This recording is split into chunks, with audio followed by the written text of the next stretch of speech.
माझी बायको 2 दिवसापासून घरी आलेली नाहीये. कुठून यायला हव्या होत्या त्या? करंजळे गावातून. त्या गावातल्या अनाथाश्रमात मुलांच्या शारीरिक तपासणीसाठी म्हणजे शी इज अ डॉक्टर.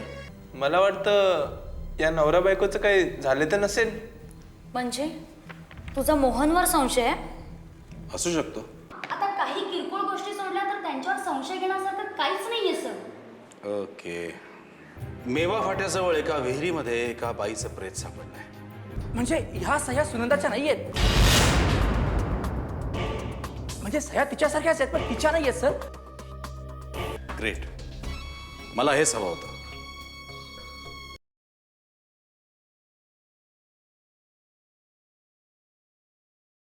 या रिपोर्ट्सवरच सरकारी अनुदान मिळतं. शिवाय दानशूर लोकांकडून देणग्या मिळतात. हे आश्रम चांगलं आहे. इथे अन्न आणि वस्त्र अनाथ मुलांना व्यवस्थितरित्या दिलं जातं. हे या रिपोर्ट्सवरून सिद्ध होतं.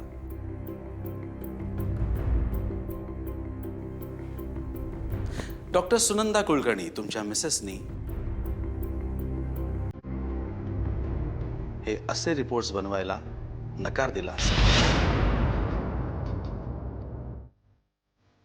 तसंच या रिपोर्ट्सवर त्यांनी सह्या करायला नकार दिला असण्याची शक्यता आहे. हो, असं होऊ शकतं.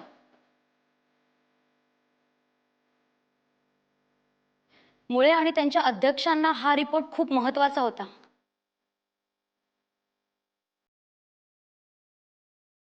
म्हणून तर त्यांचा घात झाला ना. Right you are. Mister Mohan, thank you very much. गुन्हेगार हाती लागताच आम्ही तुम्हाला कळवू. You may go now.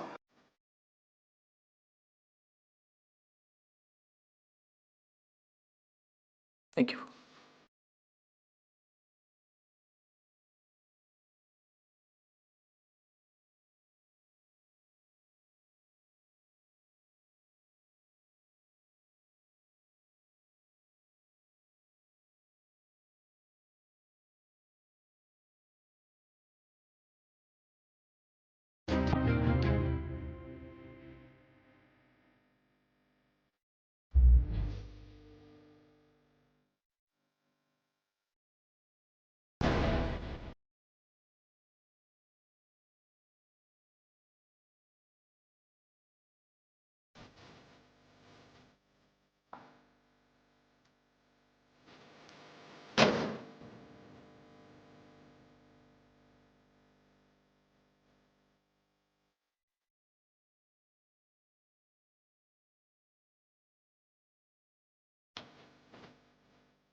आमदार साहेब, तुम्ही स्वतः इकडे? सोडा माझ्या माणसाला. त्याच्यासाठी मी जामीन राहतो. त्यांनी काहीही केलं नाहीये. आमदार साहेब, आम्ही तुमच्या माणसाला सोडू शकत नाही. कृपा करून आमच्या कामात अडथळा येईल असं काहीही करू नका प्लीज. हे पहा, जर तुम्ही सोडत असाल तर मी कमिशनर साहेबांशी आत्ता बोलून घेतो. हो.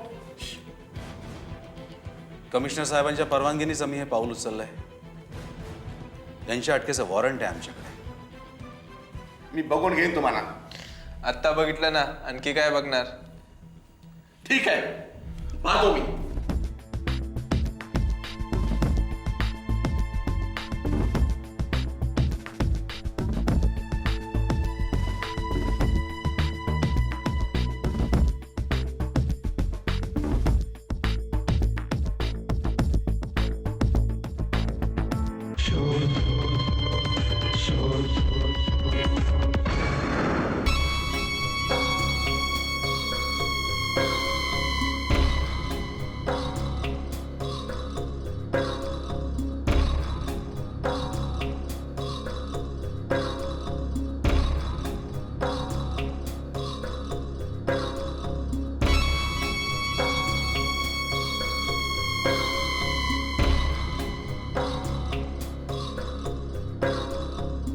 मुळे हो.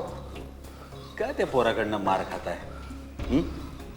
कमान, तुमचा गुन्हा कबूल करून टाका. साहेब, अहो का मला अटक करताय तुम्ही? अहो खरा गुन्हेगाराला तुम्ही सोडताय आणि मला अटक करताय. साहेब चुकीचं हो, मी काही केलेलं नाही साहेब. तुझ्या विरुद्ध पुरावेत आमच्याकडे, कळलं ना? पुरावे. तुला कुसुम आणि जानकी माहिती आहेत? पण त्यांचं काय? त्या तुमच्या आश्रमात नुकत्याच जॉईन झाल्या. पण त्यांचं काय साहेब? त्या पोलीस आधीच फोर्स. पोलीस फोर्स मध्ये जॉईन झाल्या होत्या. कारण त्यांना आम्ही पाठवलं होतं तिकडे, कळलं ना? तुझ्या विरुद्ध पुरावे गोळा करायला. काय रे? आणि आश्रमातल्या लहान लहान मुलांना लोकांकडे हॉटेलमध्ये कामाला पाठवतोस. त्यांना कपडे साहेब साहेब प्लीज साहेब मार नका, साहेब प्लीज. त्यांना कपडे देत नाहीस, जेवायला देत नाहीस, आणि तुझ्याकडचं जेवण तर उंदीर आणि घूस पण खाणार नाही, एवढं घाणेरडं असतं. तुमच्या दहशतीखाली ती निष्पाप मुलं काहीही बोलू शकत नाही. आणि समजा ते सत्य बोलले तर तुम्ही त्यांना जिवे मारण्याची धमकी देता. साहेब अहो खरं खोटं तुम्हीच ठरवणार हो. अहो मला खरोखर या गुन्ह्याशी काहीच संबंध नाही हो साहेब. माझा खरं साहेब बाद झालं, याला उलटा टाकून मिरचीची धुरीच देतो. साहेब नको साहेब, साहेब नको. नाही, साहेब, बर्फाच्या लादीवर झोपवा त्याला, म्हणजे कायमचा झोपेल साहेब. अजय, सोड त्याला. मुळे काय ठरवलंय? सत्य सांगणार आहात? आणखीन एक पुरावा हवाय? साहेब काय काय पुरावा आहे तुमच्याकडे साहेब? नीता, जब्बान.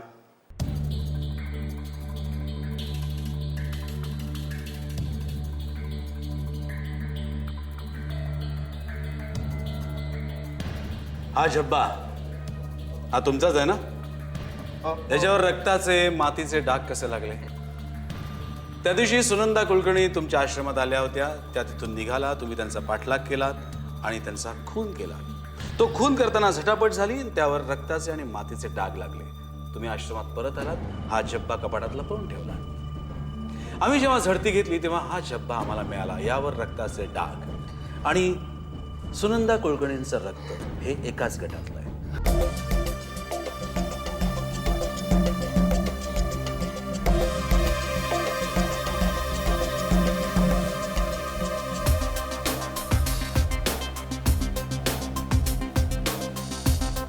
रडतोय काय बायकांसारखा?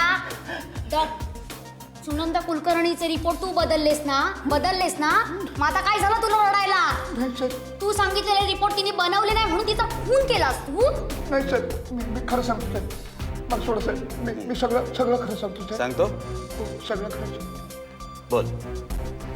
बोल आता, सगळं खरं खरं सांग. साहेब सगळं खरं सांगतो.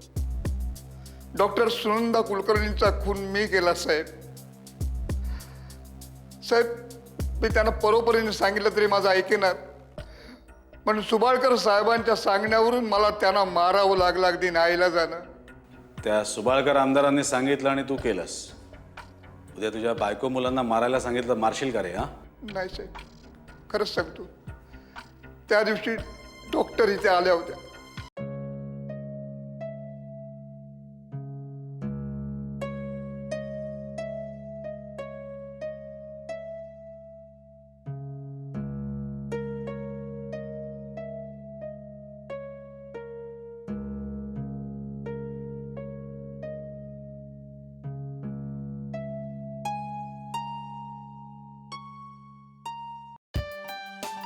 श्वास घे.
आकर मोठा आकर.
श्वास घे बाळ.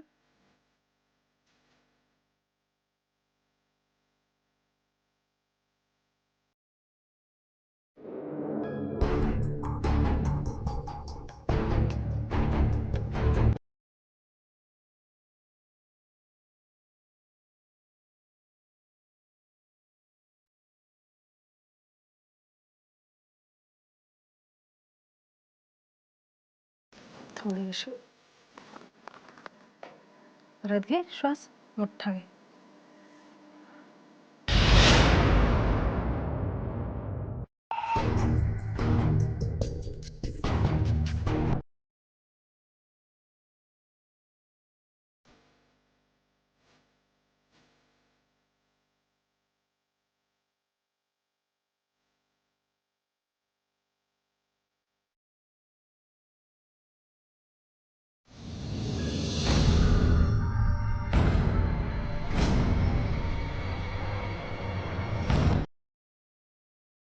आकर.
तुम्ही इतक्या नाराज होऊ नका. नाराज? तुम्हाला कळतंय का तुम्ही काय करता?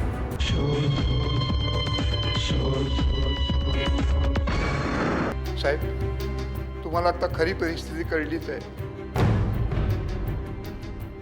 डॉक्टरांनी पोरांना नीट खायला मिळत नाही म्हणून त्यांना रोग होतात वगैरे वगैरे असा रिपोर्ट दिला.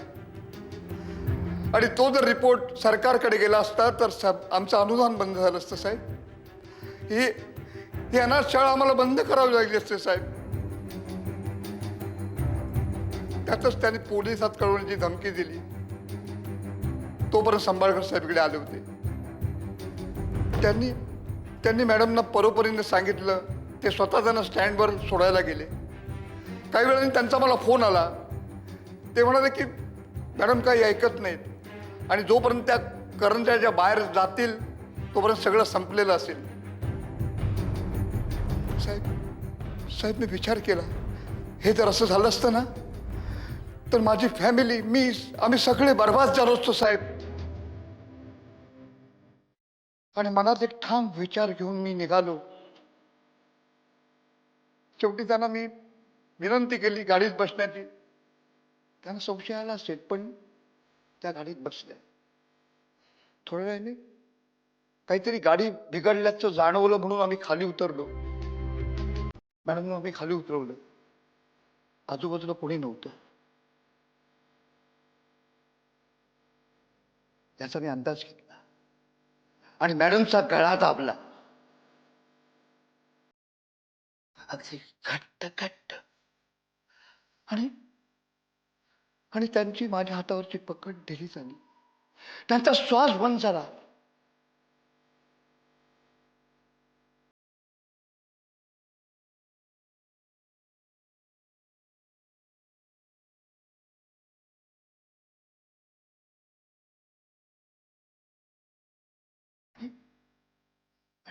संपल्या.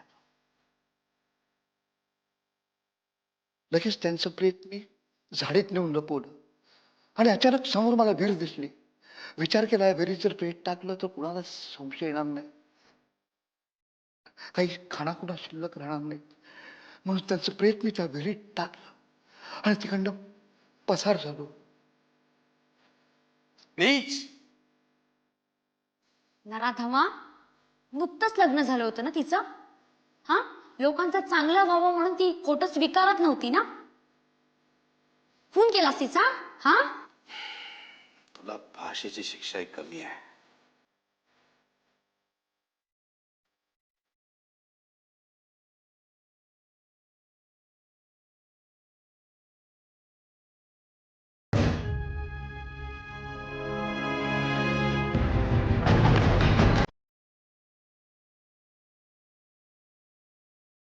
एक चूक लपवण्यासाठी अनेक चुका करत राहिल्या की त्याचं परिमार्जन मोठ्या गुन्ह्यात होऊ शकतं.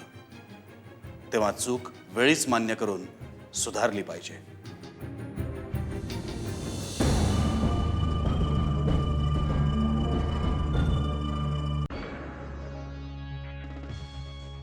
किती दिवस असं चोरून चोरून भेटायचं.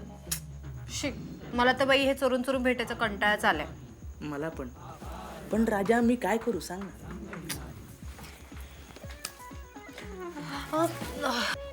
कोण बे कोण?